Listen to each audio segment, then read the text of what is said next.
காங்கிரஸ் என்ற ஒரு கட்சியை மொத்தமா முடிச்சு மூட்டை கட்டி ஒரு அலமாரியில வைக்கிற அளவுக்கு இந்திய முழுக்க செய்தது திமுக.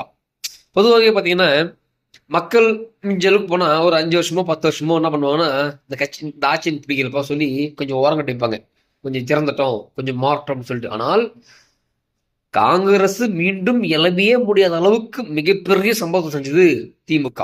அதுக்கு காரணம் இந்த 2G ஊழல். என்றைக்கு காங்கிரஸ் ஆட்சி இருந்தது இந்த தமிழ்நாட்டில் நீங்களா தெரிஞ்சுங்க, லால் பகதூர் சாஸ்திரி, அப்புறம் நேரு, அதுக்கப்புறம் இந்திரா காந்தி, ராஜீவ் காந்தி, அதுக்கப்புறம் சோனியா காந்தி தலைமையில மன்மோகன் சிங், இந்த மாதிரி தொடர்ந்து இந்த தேசத்தை ஆண்டு கொண்டிருந்த இந்த காங்கிரஸை சிட்டிக்கப்பட்ட நேரத்தில் இந்த 2G ஸ்பெக்ட்ரம்ல கனிமொழியும் ராசாவும் செய்த இந்த சித்து விளையாட்டுல அது அழிஞ்சு போச்சு. ராசாவும் தீகார் ஜெயிலுக்கு போய் வந்தார், கனிமொழியும் தீகார் ஜெயிலுக்கு போயிருந்தாங்க. அப்போ இந்த கட்சிகளை மிரட்டாத ஆர்எஸ்எஸ், இந்த கட்சிகளை பழிவாங்காத பிஜேபி, பொய்யான ஒரு வழக்கில் இருக்கக்கூடிய அன்புமணி அவர்களை பணிந்து அது கூட்டணிக்கு ஏற்றுக்கொண்டதா அல்லது அதிமுகவை ஏற்றுக்கொண்டதா? அதெல்லாம் கிடையாது. இவங்களுக்கு காரணம் தெரியணும். ஊழல் பண்ணோம், தவறு பண்ணோம். ஒரு சின்ன எக்ஸாம் சொல்றேன். விவசாயிகளுக்கு இலவச மின்சாரம் கொடுத்தாங்க. அந்த இலவச மின்சாரம் கொடுத்தது மட்டும்தான் வரலாறு தெரியும். தமிழ்நாடு முழுக்க நீங்க விவசாயிகிட்ட போனீங்கன்னா, ஏன்டா நீங்க திமுக இருக்கீங்கன்னா, இல்லப்பா அவங்க வந்து விவசாயத்துக்கு வந்து இலவசமா கரண்ட் கொடுத்தாங்க அப்படின்னு சொல்லுவாங்க. ஆனால் காமராஜர் ஆட்சியில, காங்கிரஸ் ஆட்சியில 1 பைசா 5 விவசாயி இருப்பதை 1 பைசாக ஏற்றணும்னு சொல்லும் பொழுது அன்னைக்கு திராவிட கழகமான கலைஞர், அண்ணாதுரை இவங்கெல்லாம் பயங்கரமான போராட்டம் எடுத்தாங்க. மக்களை சுரண்டன்னு சொன்னாங்க. அதுக்கப்புறம் திமுக ஆட்சிக்கு வந்தது. திமுக ஆட்சிக்கு வந்தோடனே 8 ரூபாய் ஏற்றினார். 5 ரூபாய் இருந்தது எப்படி 3 பைசாவா, சரி 5 பைசா இருந்தது 3 பைசாவா மாற்றி 8 பைசாவா ஏற்றினாரு. அதுக்கு விவசாயிகள் மீண்டும் போராடுறாங்க. ஏன்டா நீ என்ன சொன்னி 1 பைசா ஏற்றுறதுக்காக நீ போராட்டம் பண்ண, உன் மேல வந்து நின்னோம். இன்னைக்கு நீ ஆட்சிக்கு வந்துட்டு நீ 2-3 பைசா எக்ஸ்ட்ரா ஏற்றுறடா அப்படி சொல்லி போராட்டம் பண்ணாங்க. அப்போ இந்த கோயம்புத்தூர் பகுதியில் உள்ள விவசாயிகள்லாம் சுட்டு கொண்டாங்க. நம்ம சொல்ல வரலாறு எடுத்து படிச்சு பாருங்க, கஜெட் எடுத்து படிச்சு பாருங்க. அதுக்கப்புறம் மீண்டும் தேர்தல் நேரத்தில் என்ன பண்ணோம், நம்ம என்ன சொன்னோம், முதல்ல 1 பைசா ஏற்றினாங்க, போராட்டம் பண்ணோம். அடுத்து நம்ம 3 பைசா ஏற்றணும், போராட்டம் சுட்டு கொண்டோம். இப்போ இது எப்படி மறைக்கிறது? அதுக்கப்புறம் இலவச மின்சாரம் தரோன்னு சொல்லி இந்த நடந்த கொலையை மாத்திட்டாங்க.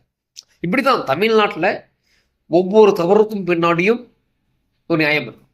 ஒரு நியாயத்துக்கு பின்னாடி பெரும் தவறுகள் இருக்கும். இப்படி மாத்தி மாத்தி செய்வது தான் அந்த திமுகவோட அஜெண்டாவே. அது மாதிரி யார் கூட்டணி வச்சாலும் சரி, யார் எதுனாலும் சரி, உடனே சொல்றது இவங்க பிஜேபி, இவங்க ஆர்எஸ்எஸ் சொல்லுவாங்க.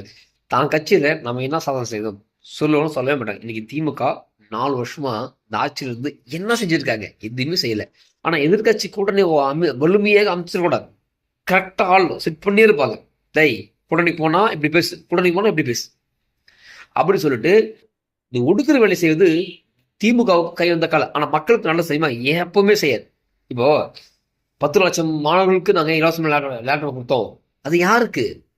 3ஆம் ஆண்டு படிச்சு முடிச்சுட்டு வர கல்லூரி மாணவர்களுக்கு லேப்டாப் தராங்க. இது என்ன பையன்? அவன் படிச்சு முடிச்சுட்டு வந்துட்டான்.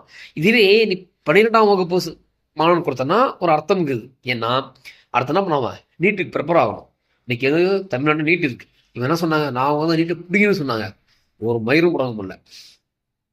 அதுக்கப்புறம் மற்ற டெட் எக்ஸாம் இருக்கு, மற்ற என்ட்ரன்ஸ் எக்ஸாம் இருக்கு. இதுக்கெல்லாம் லேப்டாப் தேவைப்படும். ஆனால் அதெல்லாம் வாங்கி படிக்கிறவங்களாம் படிக்கலையா செகண்டரி. ஏன்னா இவங்க சாராயத்துக்கு 2 வருஷமே சாராயத்துக்கு கொடுத்து வச்சிருக்காங்க. அது குடிக்கிறது சரியாகுது. இன்னைக்கு 10வது வரைக்கும் இன்னைக்கு கஞ்சா, அதாவது சாராயோட குடிச்சா தெரிஞ்சுக்கணும், கஞ்சா வந்து குடிச்சா தெரியாது சொல்லுவாங்க. அந்த மாதிரி இன்னைக்கு கஞ்சாக்கு எல்லாமே அடிமையாகி போச்சு. அதனால இது அட்லீஸ்ட் 12வது குடிச்சா சாதிக்கிறவங்க சாதிப்பான். அத்தை விட்டுப்பட்டு கவர்மெண்ட் சொல்லணும், இனிமே வயசுக்கு வந்தா என்ன வராக்கட்டு. இந்த மாதிரி ஆட்சி முடியும் போது பொங்கலுக்கு 3000 ரூபாய் பரிசு, லேப்டாப் இலவசம். இதையெல்லாம் நீங்க கேட்கக்கூடாது. இதெல்லாம் கேட்கறதுக்கு இதெல்லாம் திரிப்புறத்துக்கு ஒரு நாய்கள் இருக்கும். இந்த கோவன் போன்ற நாய்கள் கத்த விடுவார். ஒரு பக்கம் இது ஒரு பக்கம் கத்தும், செந்தில் ஒரு பக்கம் கத்துவோம், ஊடகங்கள் ஒரு பக்கம் கத்தும், இன்னைக்கு பராசக்தி படம் அது ஒரு பக்கம் கத்தும். எல்லாத்தையும் கத்து வரும்போது இந்த சத்தத்துல பின்னாடி இருக்கக்கூடிய அழுகுகள் கேட்காது, பின்னாடி இருக்கக்கூடிய இனப்படுகொலைகள் கேட்காது. இது மீண்டும் ஆட்சிக்கு வந்துடும். திமுக திராவிட கழகம் ஆட்சிக்கு போன முறை ஆட்சிக்கு வச்சு கரண்ட்டை பிடுங்கி உயிரெடுத்தது. இந்த முறை ஆட்சிக்கு வந்தது கரண்ட் கொடுத்து அதை விட கரண்ட் பில் 6 மடங்கு ஏற்றி உயிரை எடுத்தது. இதுதான் திராவிட மாடலுடைய சாதனை.